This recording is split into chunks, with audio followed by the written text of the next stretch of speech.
how it's gonna smell, man. And I don't want to be here to smell it. Alright? I pray to Yahweh Bashem Yahushua to get me out of here before that day happens. Go ahead. And it shall come to pass in that day that a great tumult from the Lord shall be among them, and they shall lay hold every one on the hand of his neighbor, and his hand shall rise up against the hand of his neighbor. A civil war, race war. All these things are going to happen before the great day of the Lord, the great destruction. Go ahead. And Judah also shall fight at Jerusalem. Judah shall fight at Jerusalem. It's not talking about actually fighting in Jerusalem. Jerusalem is a people before it's a place. So wherever Judah's at, wherever Israel's at, that's Jerusalem. Alright? So Judah's going to fight, right? This is talking about the end times, man. What's going to happen? Go ahead. And Judah also shall fight at Jerusalem, and the wealth of all the heathen round about shall be gathered together. So the wealth of Esau, the other nations, is going to be gathered together. In Isaiah 60, it tells you, 66 or 60, is, if you can find that, that the gates shall be continually open. The wealth of the heathen is going to come in continually every day. All right? Go ahead. And they shall lay hold every one on the hand of his neighbor. Slightly, 4:14. And Judah also shall fight Jerusalem, and the wealth of all the heathen round about shall be gathered together, gold and silver and apparel. This hasn't happened yet, man. Some asshole out there said at the end the world came already during 70 AD. Oh, really? So right away, this should have happened. Go ahead. It hasn't happened yet, man. It's gonna happen. Go ahead. And Judah also shall fight at Jerusalem, and the wealth of all the heathen round about shall be gathered together, gold and silver and apparel in great abundance. In great abundance, man. Go ahead. And so shall be the plague of the horse, of the mule, of the camel, and of the ass, and of all the beasts that shall be in these tents, as this plague. Alright, so that's good for that. Go sit that. Yep. This is Isaiah 60 verse 10. It says, and the sons of strangers shall build up thy walls, and their kings shall minister unto thee. It says, I'm good. It says, and the sons of strangers shall build up thy walls, and their kings shall minister unto thee. For in my wrath I smote thee, but in my favor have I had mercy on thee. And who's that? The vessels of mercy we read about in Romans 9. Israel. But the elect of Israel. Read that again. That's a perfect link up with Romans 9, man. It says, Isaiah 60 verse 10. You assholes, man, in churches. I'm gonna go as far as saying you motherfuckers in the churches, okay? Alright, excuse my French. Y'all gonna get it, man. Y'all gonna be hunted down. Alright? Y'all gonna be hunted down by Yahweh Bashem Yahushua, the angels, and the elect. Alright, go ahead. Isaiah 60 and 10. And the sons of strangers shall build up thy walls, and their kings shall minister unto thee. That's talking about the actual Gentiles, man. Our enemies.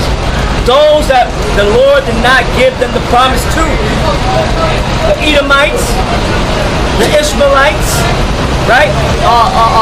Those that go back to the 6 sons by Abraham from Keturah. Those heathens.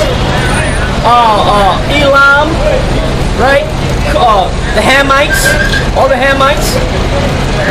Alright, go ahead. It says, and their kings shall minister unto thee, for in my wrath I smote thee. What? In my wrath I smote thee, because he was angry, man. He was angry. So he destroyed us, in his wrath. But go ahead. But he did not totally destroy us. Right? Go ahead. What? In my favor have I had mercy on thee. In his favor he had mercy on us. Because of the promises he made to Abraham, Isaac, and Jacob, man. So he had to. Alright? Go ahead. The Lord's bound by his word. Go ahead. Right. It says, therefore thy gates shall be open continually. They shall not be shut day nor night, that men may bring unto thee the forces of the Gentiles, and that their kings may be brought. For the nation and kingdom that will not. So if the Lord loved everyone, what's the need for the Gentiles to bring their forces? When it says forces, it means their riches. But if the Lord loves everyone, the point I'm trying to make, if the Lord loves everyone, what's the need for these Gentiles, natural Gentiles, to bring their riches into our kingdom? Right? When the Lord say, no, keep your riches and I'll give them riches too, right? You dummies, man. Okay, the Lord has put a difference between the children, his people, and the other people, man. Right, it says that men may bring unto thee the forces of the Gentiles, and that their kings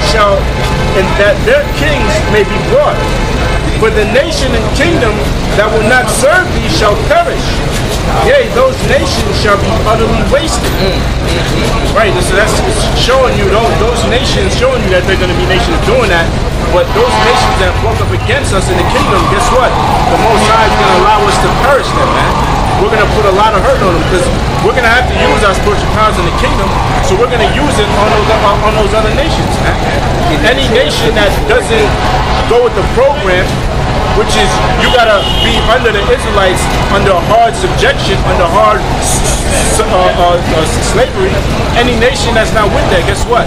You're gonna perish. The Most High is gonna allow us to put a lot of hurt on you. That's right, man. And it's gonna be all in righteousness, man. Because you put a lot of hurt, you devils did a lot of wrong to us, to our people, man. And committed many atrocities, and then hundreds of years later in the future, now come on, man, that was my forefathers, let's all live it. No, man, your forefathers caused a trend. Our people suffer because of that trend. You had us in slavery, destroyed us, you still reaping, right, the goodness of your forefathers, and we're still suffering the brunt of it, of what you did. So you have to pay, man. Give me Isaiah 14:21. Go ahead. Isaiah 54 and 8. Yes. Isaiah 54 and 8. In a little wrath I hid my face from thee for a moment, but with everlasting kindness will I have mercy on thee, said the Lord my Redeemer. Yeah, so I'll read that again. It says, in a little wrath I have hid my face from Right, so the Lord had a little wrath, man, on us. He's going to have everlasting wrath on Esau and totally destroy them. Right, once we're in our kingdom, after a period of 1,000 years, totally destroy them. They're the only nation the Lord's going to totally destroy. And they won't exist no more. But with us, he had a little wrath, but that little wrath was horrible, man, you know? To make us lose our identity, man, to go away from his laws, statutes, and commandments and our traditions, and to be called bywords, proverbs by the other heathen men, and to be treated like, even to this day, man, you go and get a job, and these crackers, these devils treat you like shit. That's horrible, man. You feel fucked up, you know? You can't. You're trying to make some good money, they stop you right there. Alright, it's a cat. Unless you bow down to Satan and become a faggot. Right? But even with that, it's still a cat. Right? Go ahead. In a little wrath I hid my face. What was that? We just read that, Hosea 5 and 15. In a little wrath I hid my face. Right? Until they acknowledge their offense. Go ahead. In a little wrath I hid my face from thee for a moment, but with everlasting kindness. For a moment. But with everlasting kindness, right? Our kingdom is everlasting, never ending, right? Under the one you call Jesus Christ. His name is Yahweh Shai in the Hebrew. Right? Go ahead. But with everlasting kindness will I have mercy on thee. He's only going to have mercy on one group of people.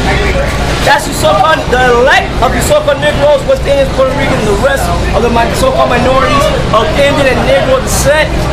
You are the lost tribe of the nation of Israel. I can't say it enough. He's only having mercy on you, on thou. Go ahead. Thus said the Lord thy Redeemer. The Lord said it, so it's going to happen, man. Right? Go ahead. It says, for this is as the waters of Noah unto me. For as I have sworn that the waters of Noah should no more go over the earth. And it didn't. He kept that promise with Noah. He gave him the Torah.